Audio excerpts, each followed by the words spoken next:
Olá pessoal, sou João Vitor Wrobleski, sejam todas e todos bem-vindos ao canal Filosofia da Psique. Inscreva-se no canal e clique em gostei nos nossos vídeos e áudios. Olá pessoal, sejam todas e todos bem-vindos ao canal Filosofia da Psique.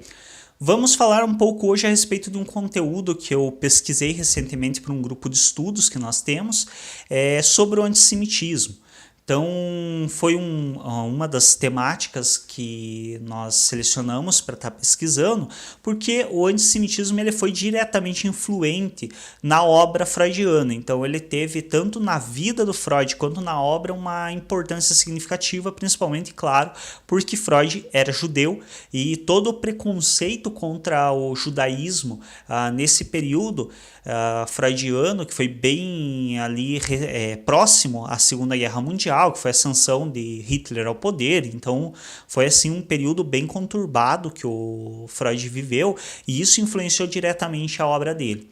Uma das coisas que, quando eu comentei sobre alguns outros momentos no próprio Filosofia da Psique, aqui no canal, em outros espaços, a respeito do Freud ter sido muito prejudicado pelo antissemitismo, por todo esse contexto, algumas vezes até me referi erroneamente pelo nazismo.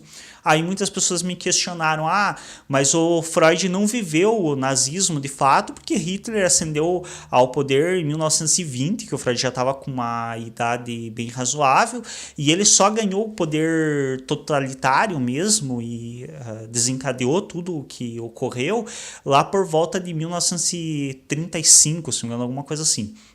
Então, ele inicialmente, quando ele entrou no poder, ele não tinha ainda a condição de fazer tudo que ele fez, ele não tinha o poder totalitário que ele obteve depois, que já era bem próximo da morte de Freud.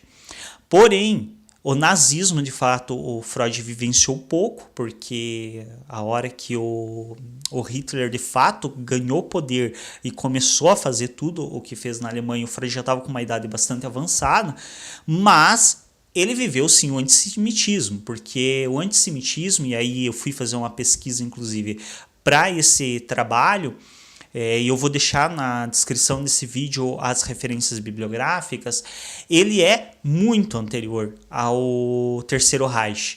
Então, o antissemitismo ele vem desde a expansão do cristianismo. Quando o cristianismo ganhou terreno e começou a se expandir, já se iniciou um grande movimento de preconceito contra os judeus. E a gente tem relatos, inclusive num dos trabalhos que eu vou deixar referência, que é de uma doutoranda em História, que ela trabalha essa temática do antissemitismo, ela trabalha essa temática na Europa na época da Peste Negra, que foi em 1300 e pouco, então 1340 e alguma coisa. A Peste Negra era atribuída como sendo uma causa judia, então se atribuía aos judeus o mal da Peste Negra, isso em 1300 e pouco. Então vejam como é muito anterior a ascensão de Hitler ao poder. Então, quando Freud começa a desenvolver, tanto na vida dele, desde criança, ele convive com esse ambiente extremamente preconceituoso com relação aos judeus, e quando ele começa a desenvolver a teoria dele traz muitos aspectos, passagens, ele em alguns momentos cita que ele teve dificuldades na universidade com possibilidades, de ter acesso a mais possibilidades devido a ser judeu. A gente sabe que outros contemporâneos dele passaram por algo semelhante. Então, o próprio Einstein também tem relatos de que o Einstein teve muitas dificuldades em suas pesquisas, teve muitos problemas pelo fato também de ser judeu, e outros autores a gente tem conhecimento de que tiveram também problemas por esse motivo. E na obra freudiana isso fica bastante claro. Então, ele traz, por exemplo, na interpretação dos sonhos, uma passagem que acontece com o seu pai, que está caminhando numa calçada. Um cristão vem, dá um tapa no gorro do pai do Freud, jogando o gorro no chão, e fala para ele: saia da calçada, judeu. E, inclusive, nesse momento, o Freud pergunta para o pai o que o pai fez, como que o pai reagiu, e diante da resposta do pai que ele simplesmente juntou o gorro e foi embora, o Freud fica bastante decepcionado com a imagem desse pai que não reagiu como ele esperava, de uma maneira mais agressiva, à agressão que sofreu. E isso se repetia com grande frequência. Esse relato do Freud ainda era bastante jovem, então a gente vê que ele teve contato com o antissemitismo desde o seu nascimento. E isso aparece também na psicologia das massas, em algumas questões, no mal-estar na civilização. Então, na obra freudiana, em alguns momentos, ele trabalha muito com a ideia da guerra, das disputas do povo, mas também há uma certa influência desse, diria, espectro do antissemitismo no qual ele vivenciou ao longo da sua vida. E vários outros filósofos desse período foram influenciados por isso, inclusive muitos foram deturpados em função de defender o nazismo.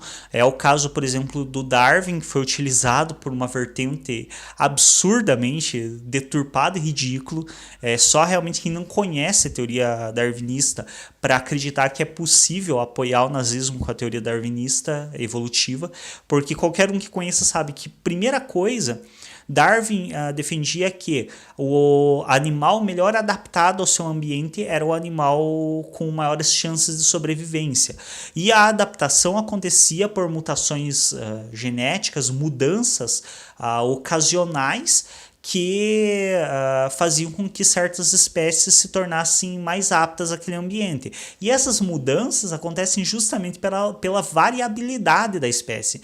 Então, a ideia nazista de que, ou a ideia fascista defendida pelo nazismo, de que uma raça, entre aspas, pura é mais adequada, é totalmente contrária e contraditória às ideias darwinistas evolutivas, porque para Darwin, quanto mais mestiça uma raça for, melhor as chances dela sobreviver, porque maiores as chances dela ter variabilidade nas suas características e, portanto, alguns desses sujeitos serem selecionados naturalmente como sobreviventes.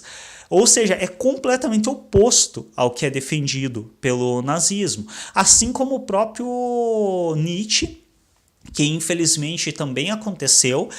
No caso do Nietzsche foi um pouco mais grave porque no final da vida a gente sabe que ele estava completamente insano, literalmente mentalmente incapaz. Especula-se que essa loucura foi resultante dele ter sido contaminado com sífilis.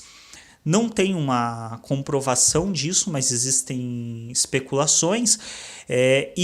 Ao final da vida dele, ele estava completamente incapaz, então ele acabou sendo cuidado pela mãe e pela irmã, que não eram pessoas tão afeitas a ele, não tinham assim uma ética tão grande, e a irmã, tendo muitos manuscritos dele que ainda não haviam sido publicados, ela começou a publicar manuscritos dele pós-morte, e ela publicou manuscritos adulterados dele, porque ela estava envolvida com uma pessoa de contato com a liderança nazista, e ela começou a deturpar os manuscritos nietzschianos para que eles fossem mais de encontro às ideias nazistas.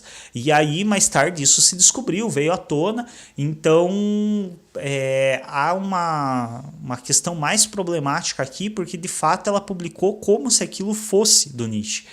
E aí trouxeram toda uma questão de que o super-homem defendido pelo Nietzsche, a ideia do para além do homem, para além do ser humano, seria a raça pura.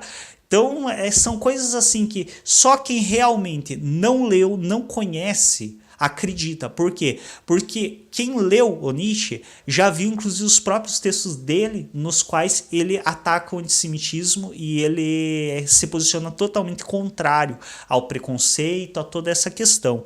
Então é preciso ter certa cautela. E dada essa grande influência do antissemitismo nas produções filosóficas, nas produções de conteúdo. Outra pessoa que escreveu a respeito foi Sartre, que também é um autor de apreço aqui do canal, e que ele inclusive ficou preso em um campo de concentração por 1 ano, porque lutou contra a Alemanha e acabou se tornando prisioneiro, depois fugiu e aí escreveu um texto, um ensaio a respeito dos judeus, defendendo que os judeus só conseguiriam igualdade de fato com a derrubada de classes. Então o antissemitismo ele foi muito influente na produção intelectual, principalmente desse período, de 1900 até a queda do nazismo ali por próximo de 1950. Por isso é muito importante a gente entender o que foi o antissemitismo, o que ele influenciou esses pensadores, para que a gente possa entender alguns aspectos de muitas dessas teorias, algumas das coisas que ficam subentendidas apesar de não serem declaradas. É isso, espero que tenham apreciado esse conteúdo. Se não forem inscritos ou inscritas no canal, se inscrevam, clique em gostei nos vídeos e até um próximo.